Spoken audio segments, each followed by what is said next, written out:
Growing up as a child, I can remember two pictures that occupied the same spot in every home we ever lived in, which were several, because I was a part of a Navy family. One picture was the colorful icon of Mary, the Mother of God, and she hung in the main foyer of the house just as you entered the front door. I was told she had a name, Our Lady of Perpetual Help. But I must admit, even though I prayed the rosary often in front of her, I wasn't particularly attracted to her. I knew the story behind the picture, but somehow it didn't stir my imagination enough to win my childlike devotion. Now, what did capture my interest was the second picture. It was a black and white photograph of my uncle, my mother's oldest brother, Father Lawrence Lynch. His picture was always in the family room, standing on top of the upright piano, dressed in an army uniform and wearing a handsome smile that complemented his dark Irish eyes. One was easily drawn to inquire about him. He was a Redemptorist priest who had become an army chaplain during the war in December of 1941. On April 24th, 1945, on the island of Okinawa, he was killed in action. The actual account of his death is as follows. It was nightfall, and the fighting on Okinawa was extremely intense. Father Lynch was in the battalion aid station when suddenly a shell landed nearby. Immediately he rushed out to the dying soldier and anointed him, gave him viaticum. Within minutes, another shell landed, and a small needle of shrapnel pierced the heart of Father Lawrence Lynch. He died instantly. When hit, he was holding the sacred host in his hands, and one of the soldiers, Colonel Clare, took the most holy host reverently from his fingers, and he consumed it.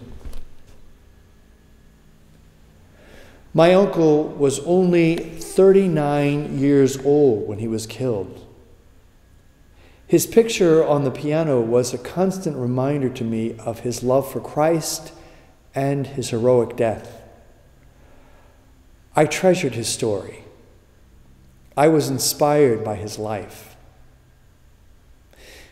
Now, both of these pictures, the icon of Mary and the photograph of my uncle, were always in close proximity to one another, but never together, like two portraits in adjoining halls of an art gallery.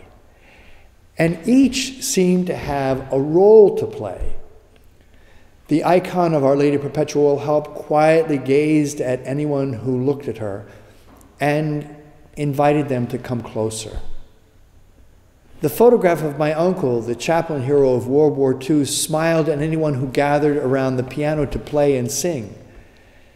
Now, to the one, the icon, I went with prayers and supplications, and to the other, I went with admiration and devotion. The icon of Our Lady of Perpetual Help was actually a gift from my uncle, Father Lynch, to my mother and father on their wedding day.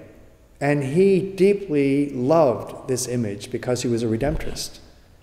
Now, he believed that while many people visited her shrine in a church or venerated her at a weekly devotion in a particular parish, her real place was in the home, because he believed that Mary desired to be in those ordinary places where she could be within one's reach, sitting on a mantle or a shelf, hanging on a bedroom wall, taped to a refrigerator, placed in a wallet, or tucked in someone's pocket.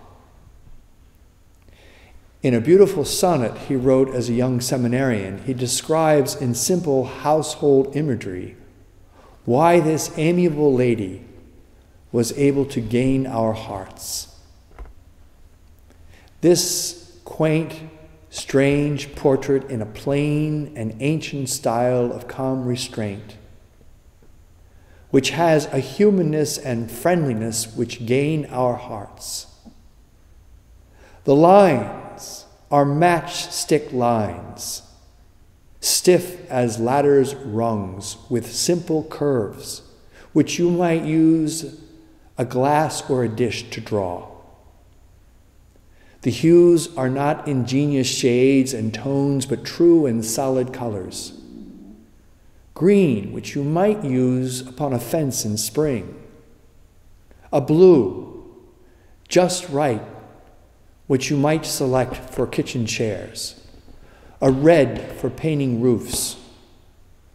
All humble colors of familiar household things, which make us feel at home, because all homey things reveal our mother's constant thoughtfulness and love. The story is told how, as a chaplain in Fort Benning, Georgia, my uncle snuck into the GI barracks and ripped down all the pinups early on a Sunday morning. Then at Mass, confessed to the soldiers what he had done. And he said, "Now I'm giving to each of you a picture of the world's most beautiful lady." And he handed each man a small picture of Perpetual Help. Non-Catholics took them too and treasured them. On his last mission, which he preached to the Fighting 69th just before they invaded the island of Okinawa, his last words to the packed chapel of soldiers were, "You can always bank on the Mother of God. She'll never let you down." On the night he was killed, they found the very holy card that he had given to thousands of GIs, crumpled in his shirt pocket inches away from where the shrapnel pierced his heart. Whenever I look at my uncle's picture in my bedroom, I can hear him saying to me, "Philip, you can always bank on the Mother of God. She never lets you down." And then I instinctively turn my gaze toward Mary, the icon above my bed, and quietly say to her, "He's right, you know."